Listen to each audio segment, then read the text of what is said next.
আমরা 2 পাত্রের মিশ্রণ নিয়ে আলোচনা করেছি। এখন আমরা 3 পাত্রের মিশ্রণ নিয়ে আলোচনা করব। 3 পাত্র মিশালে কিভাবে কি হয় এই জিনিসগুলো দেখা দরকার। অনেকের আমরা 3 পাত্রের মিশ্রণ দেখলে ভয় পাই। খুবই সহজ এই টাইপগুলো। দেখো, প্রথমে আগে দেখো এই জিনিসগুলোতে কি কি জিনিস দেওয়া আছে। এক পাত্রের মধ্যে একটা এসিড দেওয়া আছে, বি পাত্রের মধ্যে একটা ক্ষার দেওয়া আছে, এবং যে সি যে পাত্র সেটা হচ্ছে একটা ক্ষারীয় লবণ দেওয়া আছে, কিন্তু ক্ষার না, এটা হচ্ছে ক্ষারীয় লবণ। আর এই অঙ্ক করার ক্ষেত্রে অবশ্যই তোমার কি লাগবে ভাই, ঘনমাত্রা এবং আয়তন বের করে নিতে হবে। তাহলে দেখো আমরা এ পাত্রেরটা বের করবো আগে। এ পাত্রের এস যদি বের করি, কিছুক্ষণ আগে আমরা এটা করে আসছি। দেখো 1000 ডিভাইডেড বাই এমবি, এখানে ডবলের মধ্যে আছে 4.9 গ্রাম, 4.9 ইনটু 1000, 98 ইনটু হচ্ছে 500 ml। তাহলে এটার आंसर হবে 0.1 মোলার। দেখো বি পাত্রের পরিমাণটা বের করি। তাহলে বি পাত্রের ক্ষেত্রে দেখো কি দেওয়া আছে, ডবল দেওয়া আছে, ভি দেওয়া আছে, আয়তন দেওয়া আছে, সবই দেওয়া আছে। Double into 1000 divided by MB, ডবলের মান 0.4 1000, আর এম এর মান হচ্ছে কত, যে এটা তো 40 হবে, এটা আমরা আগে লিখে আসছি, আর এখানে হচ্ছে 400, 0.025 মোলার।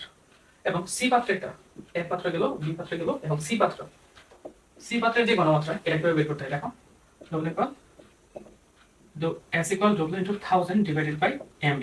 দেখো 500 দ্রবণের ক্ষেত্রে তো আমরা জানি 100 ml দ্রবণে যত মোল দ্রবণ দ্রবীভূত হয়। তাহলে দেখো এখানে W এর মান দেওয়া আছে হচ্ছে 1.06 ইনটু, আর আয়তন আণবিক ভর হচ্ছে 106 আর 100, এটার आंसर হবে 0.1 মোলার। আমরা যারা ধারাবাহিকভাবে এই ভিডিওগুলো দেখতেছি, আমরা অবশ্যই এই জিনিসটা জানার কথা, কিভাবে আমরা আগেও কিন্তু বের করছি। আমি অঙ্ক করার সুবিধার্থে মানগুলো আর চেঞ্জ করতেছি না, ডাটাগুলো সেমই রাখতেছি আমি। দেখো প্রথমে 3টা পাত্রের দিকে তোমার আগে এসিড এবং ক্ষারের পরিমাণটা তোমার বের করে নিতে হবে। দেখো এর পাত্র হতে, এর পাত্র হতে আমরা তো জানি এর পাত্রের মধ্যে এসিড আছে, তাহলে আমরা লিখি যে 500 ml 0.1 molar H2SO4 equivalent 500 0.1 ml 1 molar H2SO4। তাহলে এটার যে आंसरটা, এটার आंसर হয় হচ্ছে 50 ml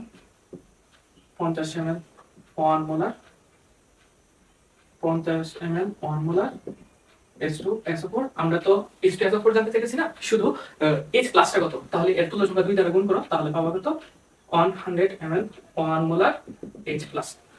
এবং সেম ভাবে আমরা কিন্তু H প্লাসের পরিমাণটা বের করতে পারছি। এখন বি পাত্র থেকে ক্ষারের পরিমাণটা দেখো, বি পাত্র হতে আমরা বি পাত্রের দিকে যদি হিসাব করি যে এখানে কি কি আছে, এর তো ঘনমাত্রা দেওয়াই আছে 400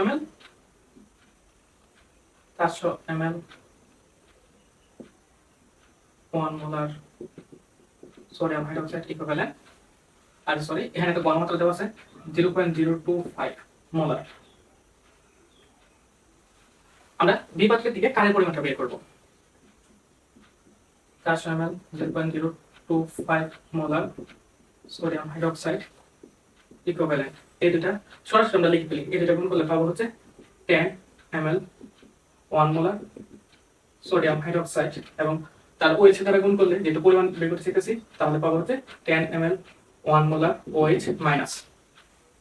সি পাত্রের দিকে কিন্তু আমরা কি পাবো, ক্ষারীয় লবণ পাবো, মানে এক কথায় ক্ষার পাবো আমরা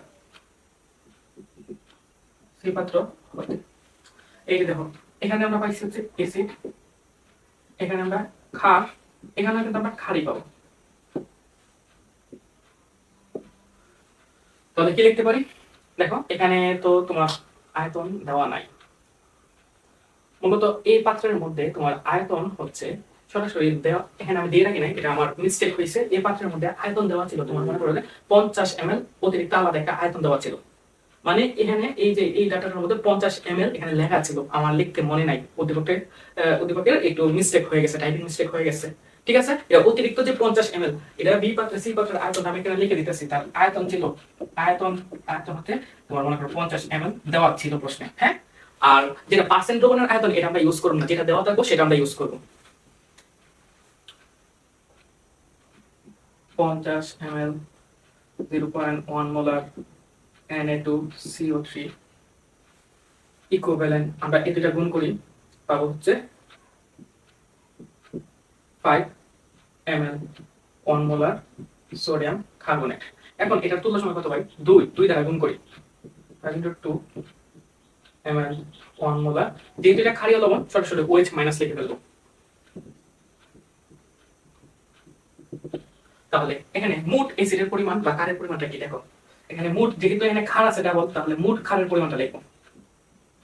মোট ক্ষারের পরিমাণ দেখো 10 ml আর 10 ml, এখানে হলো কত ml? 20 ml। এখানে দেখো ক্ষার আছে না 20 ml আর অ্যাসিড আছে এখানে 100 ml। বলো তো কোনটা বেশি আছে? যেহেতু অ্যাসিডের পরিমাণ বেশি, তাহলে মিশ্রণ প্রকৃতিটা অবশ্যই অম্লীয় হবে। লিখি অবশিষ্ট অ্যাসিডের পরিমাণ।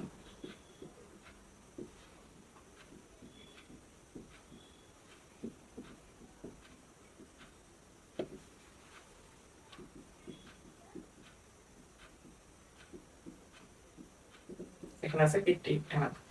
তাহলে যেহেতু আমরা মিশ্রণে, তাহলে আমরা এখানে লিখতে পারি যে মিশ্রণের প্রকৃতি হবে অম্লীয়। মিশ্রণের প্রকৃতি অম্লীয়। এখন আমরা এই জায়গা থেকে আরেকটা জিনিস করতে দেখেছি যে তোমার মনে করো যে মিশ্রণের যে কিনা পিএইচটা কিভাবে বের করবো। কারণ পিএইচ বের করতে গেলে অবশ্যই মিশ্রণের ঘনমাত্রা বের করতে হবে, তাই না? দেখো মিশ্রণের ঘনমাত্রা, তাহলে যেহেতু অ্যাসিড বেশি আছে তাহলে আমরা লিখব যে H+ ইকুয়াল তোমার অবশিষ্ট অ্যাসিড আছে হচ্ছে 80 ml আর মোট আয়তনটা দেখো, মোট আয়তন এখানে আছে 500 ml, 500, এখানে আছে 400 ml আর এই পাত্রের মধ্যে আছে হচ্ছে 50 ml। তাহলে এটা যদি আনসারটা আমরা দেখতে চাই তাহলে এটা কত হবে?